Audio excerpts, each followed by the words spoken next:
सो इसी तरह से हम जब ये वाला एक इलेक्ट्रॉन सेकंड इलेक्ट्रॉन सेलेक्ट करेंगे तो इसके ऊपर भी एनिमेशन इफेक्ट लगाएंगे। ऐड एनिमेशन पे जाके मोर मोशन पाथ्स, और इसी तरह से हम ये राइट पे क्लिक कर देंगे एंड ओके। सो यहाँ पे भी आप देख रहे हैं इसका पाथ जो है जो ऑर्बिटल है उससे आगे, ऑर्बिट से आगे निकल गया। तो इसके ऊपर भी आप कर्सर रख के क्लिक एंड ड्रैग करके उसकी पोजीशन सेट कर सकते हैं, और इसको भी आप दोबारा प्ले करके देख सकते हैं कि सही पोजीशन पे आपका इलेक्ट्रॉन ऐड हो रहा है या नहीं हो रहा, राइट। सो इस तरीके से हम ये एनिमेशन इफेक्ट लगा सकते हैं। ये सिंगल हमने ऑर्बिटल एंट्री की थी। अब मैं आपको दिखाऊंगी कि आप पूरा जो है ऑर्बिटल विद इलेक्ट्रॉन भी बना के उसके ऊपर एनिमेशन इफेक्ट लगा सकते हैं। उसके लिए हम क्या करेंगे, उसी तरह से हमने इंसर्ट पे जाके शेप्स पे जाके ये हमने ओवल शेप्स बना ली हैं, स्फीयर शेप्स बना ली हैं। पहले हमने न्यूक्लियस बना लिया, ठीक है। इसको हमने सिलेक्ट किया और इसके ऊपर हम दूसरा ऑर्बिटल जो है वो ऐड करेंगे। सो इसको क्लिक करके इसके ऊपर हमने ऐड कर दिया, ठीक है। अब इसके ऊपर हम इलेक्ट्रॉन्स ऐड करना चाहते हैं, तो यहाँ से हम जैसे मैंने आपको पहले बताया था आप इलेक्ट्रॉन कैसे बना सकते हो। इंसर्ट पे जाके नेचुरली शेप्स पे, देन ओवल पे क्लिक करके, then click and drag, right. और उसके बाद आप उसका शेप फिल का कोई भी कलर, जो भी आप कलर इलेक्ट्रॉन को देना चाहें वो दे सकते हैं। उसके बाद आउटलाइन में कोई नहीं रखना चाहती तो नो फिल, राइट। उसके बाद यहाँ पे इसका colour black and shape outline no outline. तो इस तरह से हम इसकी शेप्स बना सकते हैं। और अगर आप बहुत सारे इलेक्ट्रॉन्स बनाना चाहते हैं तो एक को ही आप सिलेक्ट करें और देन राइट क्लिक या सीधा copy and paste, copy then paste. So इस तरह से हम बहुत सारे इलेक्ट्रॉन्स जो हैं वो बना सकते हैं। सो अब हम इन इलेक्ट्रॉन्स को नेचुरली ऑर्बिटल के ऊपर ऐड करेंगे। अब हम इसको बाहर से नहीं शो कर रहे हैं, हम इसके ऊपर ही इलेक्ट्रॉन्स को ऐड कर रहे हैं। और उसके बाद अब हम ये पूरा जो हमने nucleus with orbital and 2 electrons जो डायग्राम बनाया है, इसको हम इकट्ठा ही एंट्री अपनी स्लाइड पे करवाएंगे। उसके लिए हम क्या करेंगे, इन सारे ऑब्जेक्ट्स को हम सिलेक्ट करेंगे और ग्रुप करेंगे। उसके लिए हम क्या करेंगे, सबसे पहले जो न्यूक्लियस वाला सर्कल है इसको आप सिलेक्ट करें और कंट्रोल दबाएं।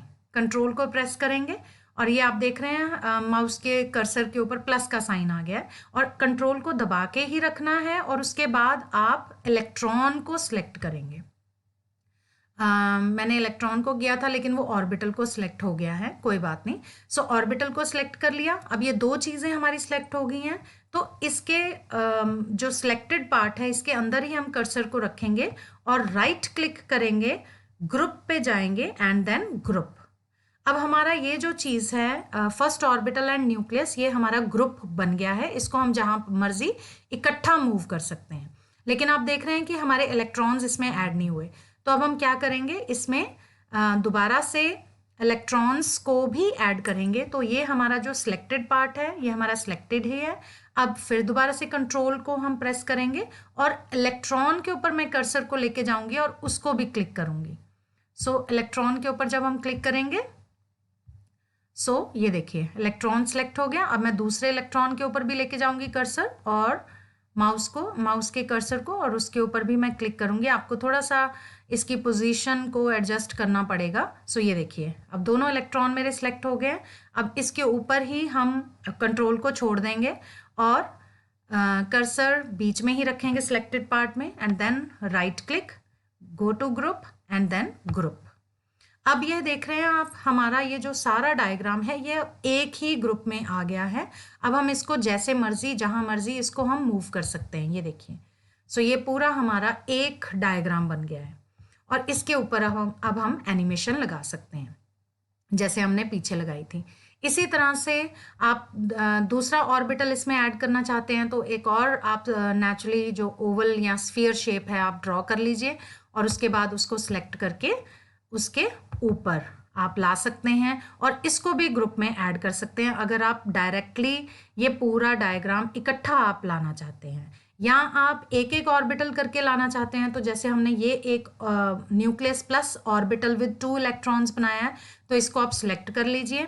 उसके बाद एनिमेशन पे जाके आप कोई भी एनिमेशन इफेक्ट लगा सकते हैं। फॉर एग्जांपल मैं वाइप लगा देती हूँ, तो ये देखिए ये वाइप एनिमेटेड इफेक्ट आ गया। इसको आप प्ले करके भी देख सकते हैं। तो जब हम इसको प्ले करेंगे तो इस तरह से इसका इफेक्ट नज़र आएगा। और इसके बाद आप चाहते हैं कि आप ये दूसरा जो ऑर्बिटल है वो इसके ऊपर आए, तो नेचुरली आप इसको सिलेक्ट करने के बाद सेकेंड ऑर्बिटल इसके बिल्कुल ऊपर प्लेस करेंगे और इसके ऊपर भी कोई एनिमेशन इफेक्ट लगा सकते हैं कि ये बाहर से आए या जैसे भी आप इसके ऊपर कोई इफेक्ट लगाना चाहें। फॉर एग्जांपल मैं फ्लाई इन लगा देती हूँ, तो फ्लाई इन, और उसके ऊपर आप कहाँ से उसको फ्लाई इन करना चाहते हैं वो आप यहाँ से आप इसके इफेक्ट ऑप्शन पे जाके देख सकते हैं। सो फ्रॉम बॉटम या फ्रॉम राइट या फ्रॉम लेफ्ट, तो फ्रॉम लेफ्ट फॉर एग्जांपल, तो ये इस तरह से लेफ्ट से आ जाएगा। आप इसके ऊपर भी इसी तरह से जैसे हमने फर्स्ट ऑर्बिट के ऊपर इलेक्ट्रॉन्स ऐड करके उसको ग्रुप किया था, आप इसी तरह से सेकंड ऑर्बिटल के ऊपर भी इलेक्ट्रॉन्स ऐड करके उसको ग्रुप कर सकते हैं। तो इस तरीके से आप एनिमेशन इफेक्ट्स जो हैं वो अपने पावर पॉइंट प्रेजेंटेशन के डायग्राम्स पे लगा सकते हैं और अपनी पावर पॉइंट्स को और भी ज़्यादा इंटरेस्टिंग बना सकते हैं। सो होप आपको ये जो एनिमेशन टिप्स हैं डायग्राम बनाने के लिए ये आपको पसंद आई होंगी। So thank you so much and stay safe and stay home. Thank you.